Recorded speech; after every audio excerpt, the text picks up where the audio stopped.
जय हिंद प्यारे साथियों, मैं मनीष कुमार आप सभी का स्वागत करता हूं इस मास्क विद्यापीठ के यूट्यूब चैनल पर। जैसा कि आप लोग को पता है कि हम पॉलिटी पढ़ाते हैं और कल की क्लास में हमने बता दिया था कि आज से हम एक्ट चालू करेंगे। तो आज बिना समय देरी करते हुए आज हम आपको पढ़ाते हैं कि भारत का संवैधानिक विकास क्या होता है। ठीक है, ये जो हम कल लिख रहे थे लेकिन लाइट कट हो गए थे जिसके कारण नहीं हो पाया।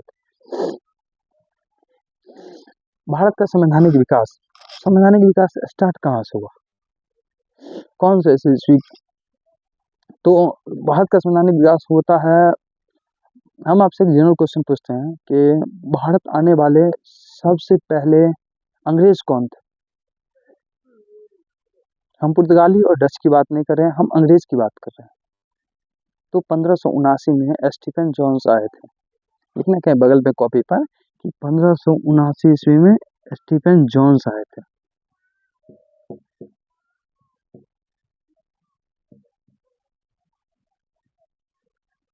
यही इंडिया आए थे। तो इंडिया में ये लोग देखे कि पूर्वी राज्यों में जैसे केरला उरला हो गया, पूर्वी राज्यों में क्या होता था, हालांकि दक्षिण में क्या थी, दक्षिण दिशा में केरल राज्य है। तो ये लोग यहाँ आए, स्टीफन जोन्स यहाँ आए, तो इनको लगा कि इसमें इंडिया में व्यापार बहुत ज्यादा हो रहा है, तो हम क्यों ना वहां से ब्रिटेन से आकर के यहीं व्यापार करें इंडिया में। तो व्यापार करने तो आए थे लेकिन इनको अपने देश से ऑर्डर चाहिए था ब्रिटेन से कि हमको ऑर्डर मिलेगा तभी तो जाएंगे। तो वही 1600 ईस्वी में ब्रिटेन की महारानी एलिजाबेथ ने 1600 ईस्वी में एक राजलेख दिया था जिसको 1600 ईस्वी का राजलेख कहा जाता है।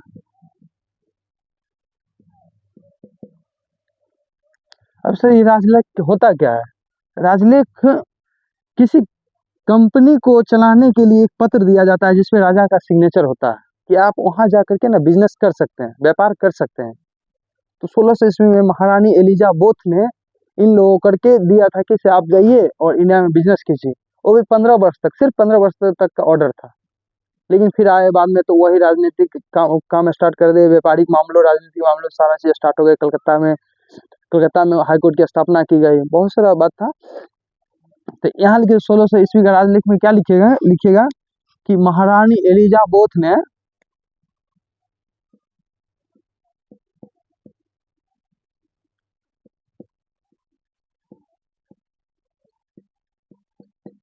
महारानी एलिजाबेथ ने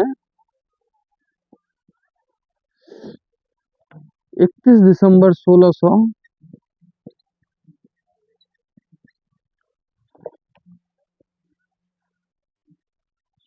को राजलेख के अंतर्गत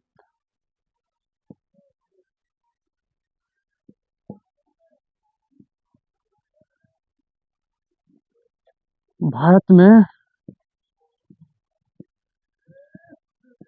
ईस्ट इंडिया कंपनी की स्थापना हुई।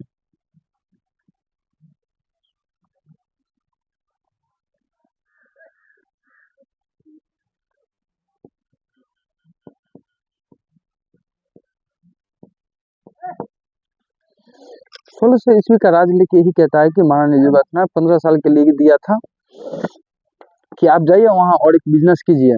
तो महारानी एलिजाबेथ ने 31 दिसंबर 1600 राजलेख के अंतर्गत भारत में ईस्ट इंडिया कंपनी की स्थापना हुई थी। ठीक है, तो इसमें ना ये लोग आए थे, लेकिन इसमें कितने लोग थे तो ये क्वेश्चन भी नोट कर लेना कि 17 लोग थे जो बिजनेस करने के लिए इसके भागीदार थे। और कितना पाउंड लेकर के आए थे, यहाँ लिखना पाउंड साइड में, 30,133 पाउंड था। 30,133 पाउंड था। और उस समय पाउंड का रेट अभी के मामले में, अभी पाउंड का रेट है 120.76 पैसे इंडियन रुपीज के बराबर। 1 इंडियन रुपीज बराबर 120.76 पाउंड टोटल होगा। इसको गुना करिएगा तो 30,133 छत्री का 18, 36,38,915 रुपए लेकर के ये लोग आए थे यहाँ बिजनेस करने के लिए, जिसमें 217 लोग भागीदार थे। इतना तक हो गया, ये लोग आए। तब फिर इन लोग का मकसद था कि सिर्फ हम व्यापार करेंगे, इंडिया में जाएंगे तो, लेकिन इन लोग का धीरे धीरे राजनीतिक कार्यों में मन लगने लगा। व्यापारिक को छोड़ करके फिर धीरे धीरे राजनीति के अंतर्गत आने लगा। वही उसके बाद आया था 1726 का राजलेख। 1726 में ही राजलेख भी आया था, वो भी ब्रिटेन के संसद से पास होकर के यहाँ आया था इंडिया में। 1726 का राजलेख, 1726 का राजलेख में हालांकि कुछ है नहीं, हालांकि हम पढ़ा देते हैं लेकिन कुछ है नहीं उतना विशेष में। 1726 का राजलेख यही कहता है कि बम्बई, मद्रास और कलकत्ता तीनों को जो है ना पहले कानून बनाने का अधिकार ब्रिटेन को दिया गया था। इंग्लैंड में कानून बनता था मद्रास, चेन्नई और मुंबई, मद्रास और कलकत्ता तीनों का, लेकिन इन तीनों का राज्यपाल और उनके परिषद का जो कानून बनाने का हिस्सा होता है ना, वो खुद इन लोग बनाने लगे। मतलब वहां का अधिकार दे दिया कि मद्रास,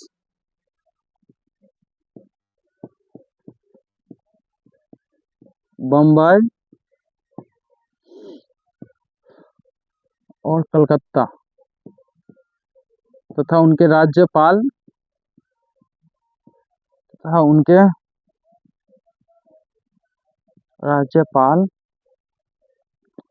और उनके परिषद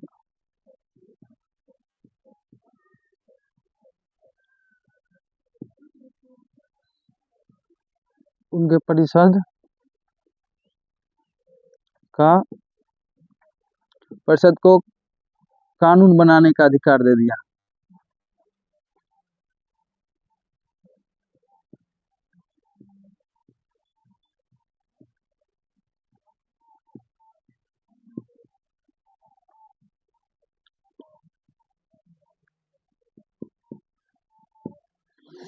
यहाँ तक तो सब सही चल रहा था कि इन लोग को भी अब इंडिया में लोग जो है मद्रास और बम्बई और कलकत्ता तीनों को अपना अपना कानून बनाने का अधिकार दे दिया था, जो ब्रिटेन से एक संसद पास होकर के आए थे। 1726 का राजलेख जो राजा के द्वारा पत्र लिखा गया था, ठीक है, उस पर सिग्नेचर रहा कि अब मद्रास, बम्बई और कलकत्ता तीनों जगह पे जो है वो खुद अब ये राज्यपाल और उनके परिषद के अंतर्गत जो कानून होता है वो बना सकते हैं। इसमें इतना ही है बस, और कुछ नहीं है, ठीक है। और 16 स्वराज लेख के अंतर्गत इतना था कि आप इंडिया में जाइए, वहाँ व्यापार कीजिए, लेकिन इन लोगों का व्यापार का मकसद था, व्यापार का ही मकसद करने से ये लोग आए थे कि वहाँ जाएंगे। ब्रिटेन पहले इतना गरीब हुआ करता था कि वो भारत के पड़ोसी देश श्रीलंका, पाकिस्तान, बांग्लादेश से सामान ले जा करके एक्सपोर्ट करते थे वहाँ और अपने देश में बेचते थे। इसी तरह वो अमीर हुए। लेकिन वो जब 16 ईस्वी में जब इंडिया में आए तो इंडिया में ये लोग बिजनेस किए और यहाँ के लोग को उनको लगा क्या सो यहाँ के लोग पढ़े लिखे नहीं है, तो यहाँ हम अच्छा से राजनीतिक व्यापार भी कर सकते हैं। व्यापार तो होगा है लेकिन राजनीतिक करेंगे तो और ज्यादा। पहले तो सिर्फ ये लोग व्यापार करने के लिए आए थे, 217 लोग थे और 30,133 पाउंड लेकर के मात्र आए थे। लेकिन फिर इन लोगों को लगा कि नहीं, इंडिया में ना अगर हम लोग रहेंगे ना सही से, तो हम यहाँ राजनीतिक मामले में राजनीतिक भी करने लगेंगे। तो यही में एक नोट करके लिख लेना, हालांकि नहीं, ठीक है, 2 नंबर पॉइंट पे लिखना कि इन लोगों का मकसद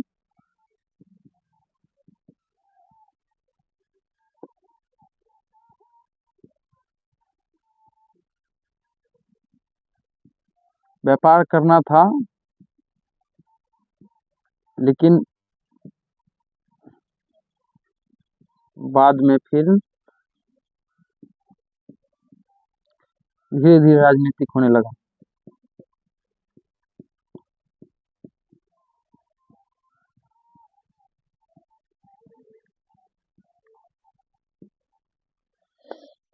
नोट करना होगा, मैं 1 मिनट साइड हो जाता।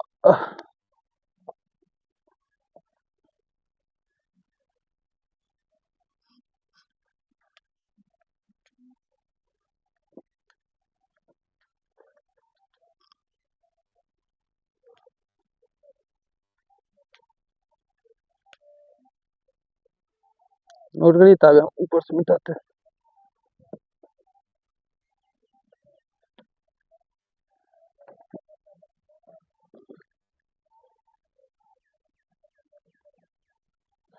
कहाँ तक हम लोग पहुंचे? 1726 तक।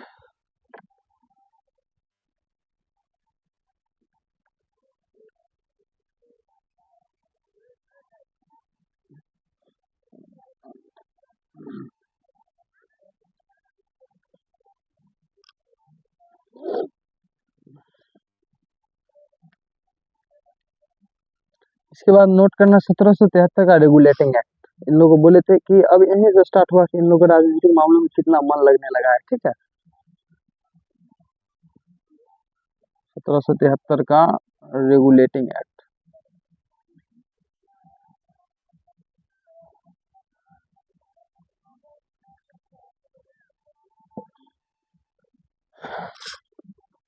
1777 का रेगुलेटिंग एक्ट क्या था कि पहले बंगाल भारत में ही हुआ करता था, इसी के अंतर्गत बंगाल के गवर्नर थे ना, उनको बंगाल के गवर्नर जनरल कहा जाने लगा था।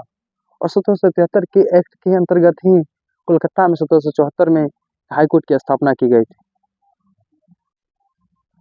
नोट करिए, नोट कर लिए।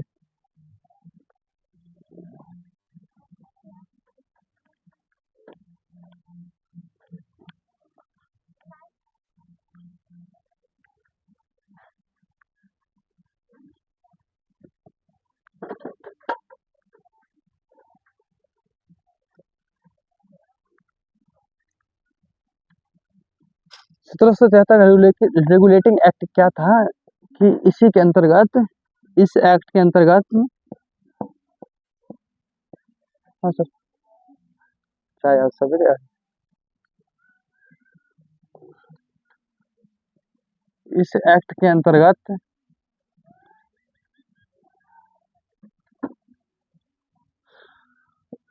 बंगाल के गवर्नर को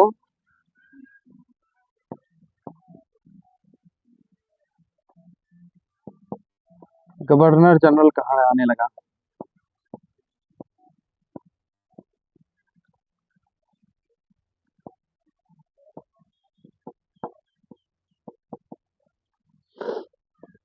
ये फर्स्ट फैक्ट हुआ, ठीक है। इसी को नाथ, रेगुलेटिंग एक्ट को ही नाथ एक्ट कहते हैं। हम नाथ एक्ट क्यों कहते हैं, क्योंकि वहाँ ब्रिटेन के जो प्रधानमंत्री थे वो नाथ नाम के थे, इसलिए वहाँ के इसको नाथ एक्ट भी कहते हैं। लिख लेना यहाँ बगल में, नाथ एक्ट।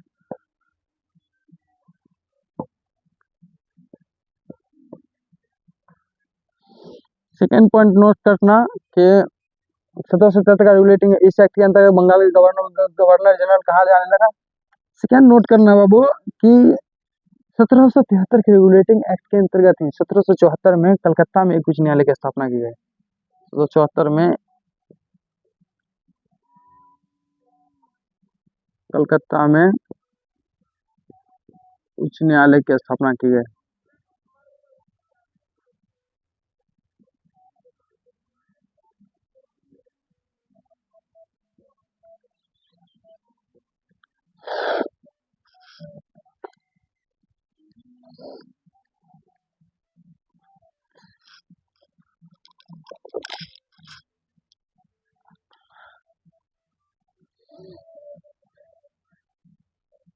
नोट करना बाबू,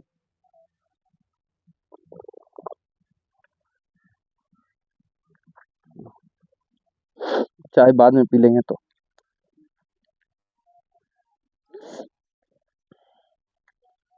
और यहाँ से एक चीज फैक्ट नोट करना कि यहाँ क्या हुआ था, एक चीज और लिख लेना कि 1773 के अंतर्गत ही नो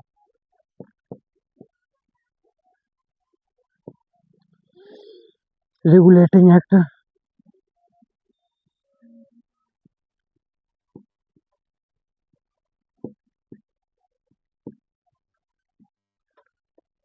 एक्ट के अंतर्गत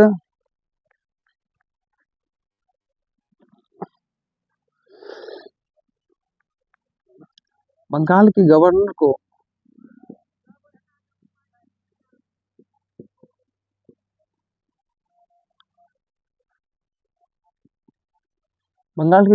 को बिहार,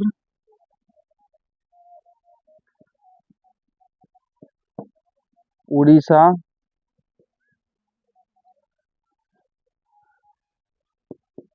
को कानून बनाने का अधिकार दिया गया।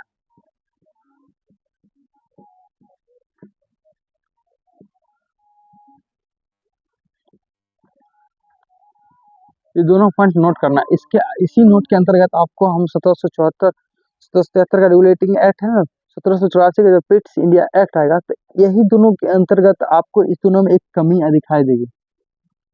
ये दोनों में हम कमी पूछेंगे, क्या था कमी जो फिर 1774 का, 1773, 1774 और 1784 का रेगुलेटिंग एक्ट।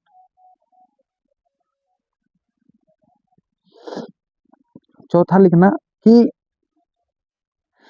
रिश्वत लेने पर इंडियन लोगों को रिश्वत आप नहीं ले सकते हैं। और सेकेंड नंबर था कि रिश्वत लेने मना कर दे, और कोई उपहार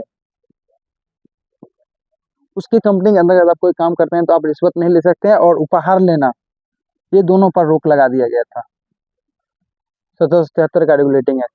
अब यहाँ पे आप दो चीज कॉमन समझ में आ रहा है कि 1774 में कलकत्ता में एक उच्च न्यायालय की भी स्थापना की गई थी, और बंगाल के गवर्नर जनरल को कहा जाने लगा था। और एक चीज और दिखना, अंततः बंगाल के गवर्नर को बिहार उड़ीसा कानून बनाने का अधिकार दे दिया गया था।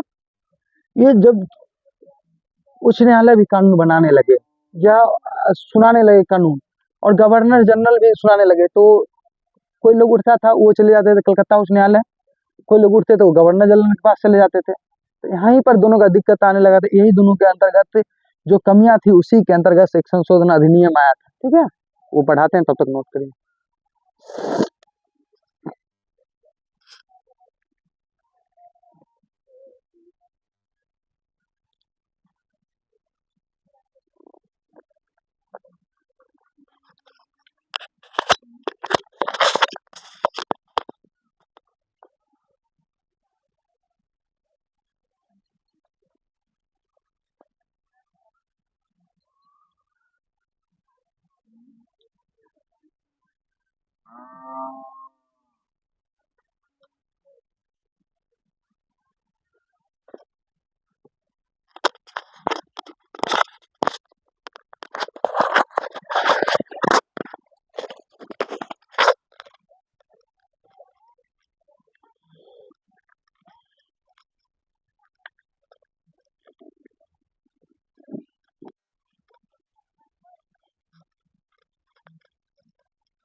73 हो गया। 73 की कमियों को ही दूर करने के लिए 1781 में एक संशोधन बिल आया था, जिसको लिखना 1781 का संशोधन अधिनियम।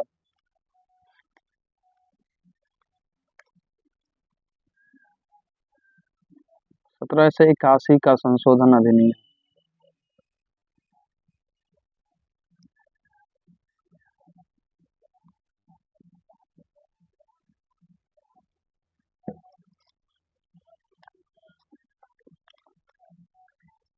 हम पहले हम बोले थे कि उसमें कोलकाता उच्च न्यायालय और गवर्नर को गवर्नर जनरल कहने लगा था, तो दोनों को कानून बनाने का अधिकार दे दिया गया था। तो 1781 के संशोधन के अधिनियम के अंतर्गत ही इसमें बोल दिया गया था कि जो गवर्नर जनरल कानून बनाएगा ना, उसमें न्यायालय हस्तक्षेप नहीं करेगा। मतलब उसका कोई अधिकार नहीं है कि वो न्यायालय का कोई अधिकार नहीं है कि गवर्नर जनरल अगर कोई चीज सुनाए या कोई फैसला सुनाए तो उसमें जाके वो हस्तक्षेप करेगा। ठीक है, तो यहाँ से लिखना कि गवर्नर जनरल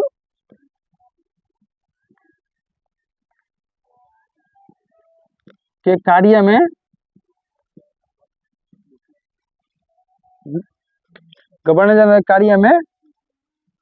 न्यायालय हस्तक्षेप नहीं करेगा।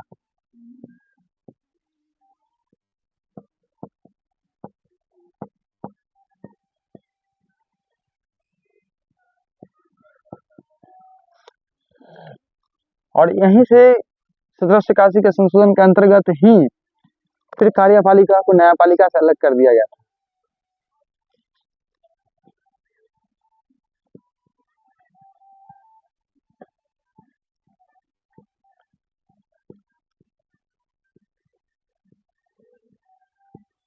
न्यायपालिका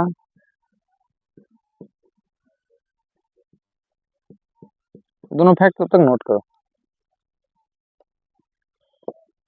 ये दो ही फैक्ट था इसमें।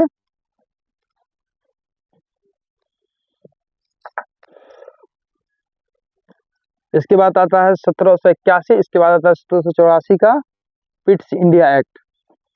ठीक है, तो वो अब लास्ट रहेगा 1784 का Pitt's India act.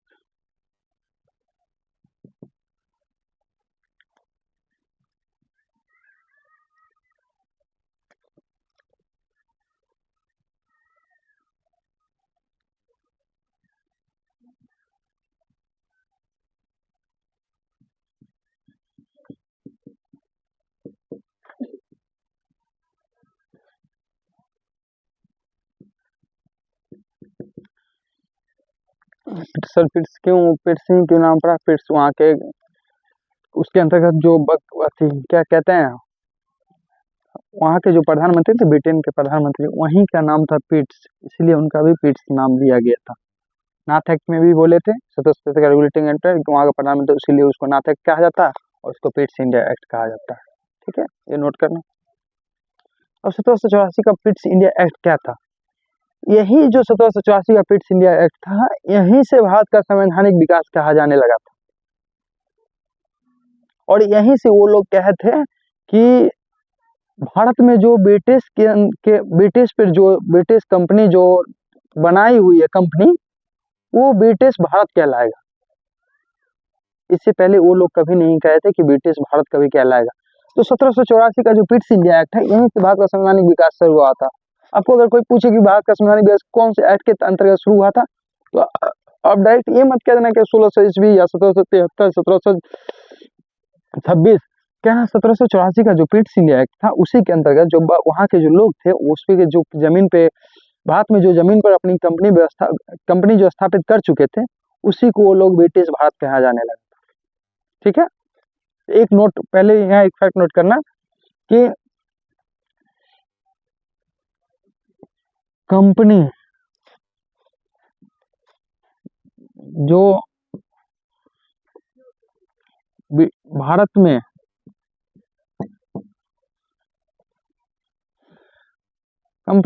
British company जो भारत में जिस जगह पे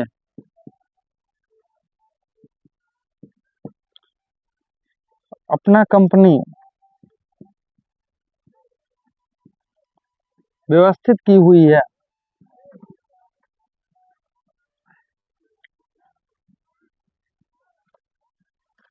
वह ब्रिटिश भारत कहलाएगा।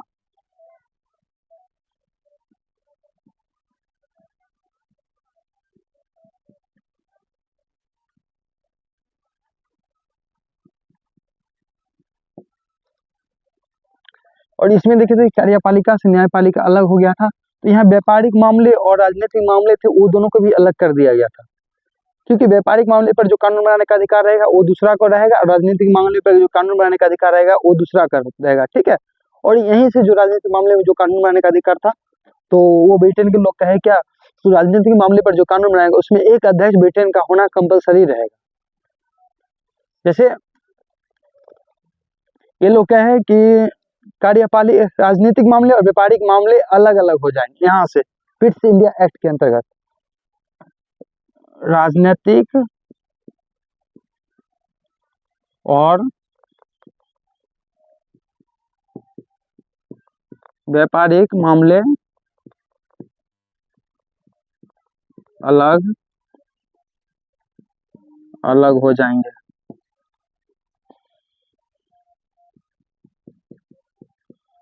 यहीं से फिर दो डायरेक्टर का गठन किया गया था, जैसे बोर्ड ऑफ डायरेक्टर और बोर्ड ऑफ कंट्रोलर। लिखना नीचे, board of director, board of director, जिसमें कानून व्यापारिक मामलों का कानून जो बनाने का अधिकार था वो बोर्ड ऑफ डायरेक्टर को था। व्यापारिक मामलों और बोर्ड ऑफ कंट्रोलर,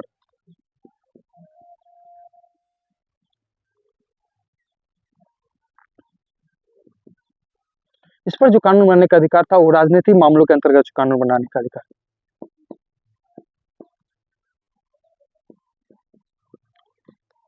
और ये जो राजनीतिक मामले वाले जो थे, ये बोले थे क्या, सो इसमें जो भी एक अध्यक्ष हुआ वो ब्रिटेन का होना कंपलसरी है, लेकिन इसमें जो था व्यापारिक मामले में, इसमें नहीं था। और एक अंतर्गत इसमें पिट्स इंडिया एक्ट के अंतर्गत क्या गया था, 1777 का जब रेगुलेटिंग एक्ट आया था, तो उसमें मैंने कहा था कि गवर्नर को गवर्नर जनरल कहा जाने लगा था, लेकिन उसमें गवर्नर जनरल के लोग कितने थे, 4। और इसी के अंतर्गत पिट्स इंडिया एक्ट के अंतर्गत गवर्नर जनरल का पद 3 कर दिया गया था, मतलब गवर्नर जनरल में अब 3 ही सदस्य होंगे, ना कि 4 होंगे। ठीक है,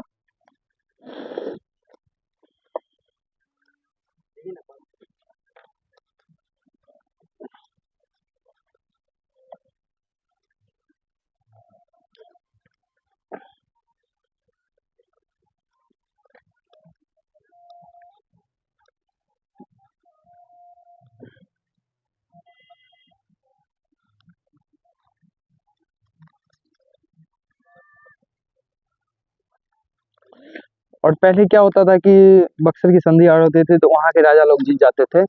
तो इसी के अंतर्गत पिट्स इंडिया एक्ट के अंतर्गत वो कर दिए थे कि बंगाल के गवर्नर जनरल अगर कोई संधि करते हैं, कोई संधि अगर करते हैं तो वो उनसे ऑर्डर लेना पड़ेगा ब्रिटिश सरकार से। लेकिन पहले यहाँ एक नोट करना कि यहाँ इसी पिट्स इंडिया के अंतर्गत ही नोट करना कितने नोट फैक्ट हुए, 1 2 3 और यहाँ 4 लिखना कि इसी एक्ट के अंतर्गत, इसी एक्ट के अंतर्गत बंगाल के गवर्नर जनरल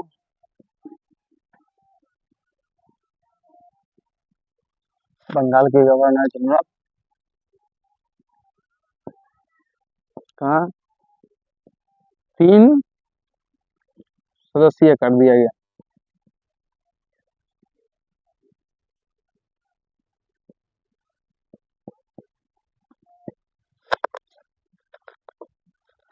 एक फैक्ट और लिखना कि अब कोई भी संधि करेगा बंगाल के गवर्नर जनरल,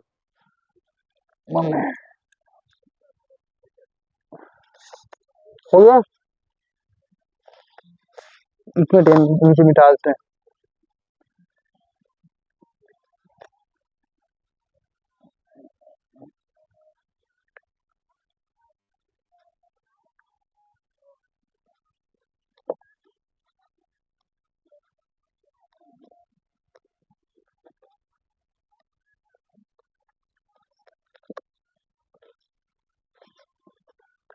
अगर बंगाल के गवर्नर जनरल कोई भी संधि करते हैं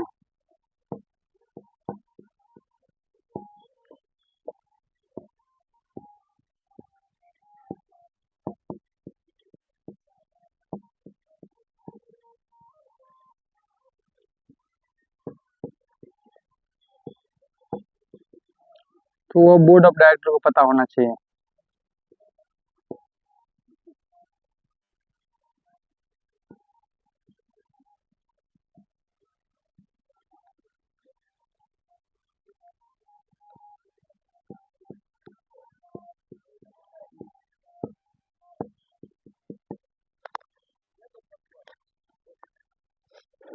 सत्रह सौ चौरासी का रेगुलेटिंग एक्ट है। अब इसके बाद 1786 का संशोधन अधिनियम करेंगे। 1858 तक जो 1600 से 1858 तक ये ब्रिटिश कंपनी का शासन था, ठीक है, ब्रिटिश कंपनी का शासन था। कल हम ब्रिटिश कंपनी खत्म कर देंगे 1858 तक, फिर 1858 से 1947 तक चलेंगे, 2 क्लास इसमें लगेगा, ये दोनों भी फिर खत्म कर देंगे, ठीक है। आज के लिए बस इतना ही रहने देते हैं, ठीक है। कल एक लड़का कमेंट किया था कि सर आप नवीन सर का कॉपी करके पढ़ाते हैं। तो बाबू देखो, हम बोले थे ना कि हम पढ़ाते हैं वो वही मिलेगा जो हमने गुरु जी पढ़ाए थे। अब जो पढ़ाए हैं ना, ये 3 किताब से हम इसको रिसर्च करके पढ़ाए। अब ये नहीं था कि वो पूरा नवीन सर का कॉपी करके ही पढ़ाए थे, ऐसा नहीं था अभी, ठीक है। ये तो अभी सिर्फ ट्रेलर था। और तुमको हम एक्ट चालू कर देंगे, हम 1 से 395 तक हम आर्टिकल सुना देंगे मुंह पर। बाबू याद करके रखे हैं, पढ़े हैं तब पढ़ा रहे हैं, ठीक है। और इसको नोट करो, ठीक है ना। अगर ये डिजिटल बोर्ड नहीं है तो इस पर नोट करो, पढ़ाई करो। इतना सुंदर हम पढ़ा रहे हैं, पढ़ाई करो, ठीक है। पूरा संधि कर करके हम पढ़ा रहे हैं, किताब में थोड़ा डिटेल में दिया हुआ है, हम उसको निचोड़ करके पढ़ा रहे हैं। नोट करो, पढ़ाई करो। और चैनल को अभी हमें आपकी सपोर्ट की जरूरत है, तो इसलिए चैनल को सब्सक्राइब करो। टेलीग्राम से जुड़ ही जाओ, मास्क विद्यापीठ टेलीग्राम चैनल है, उससे जुड़ ही जाओ। ऊपर में लिख देते हैं मास्क विद्यापीठ।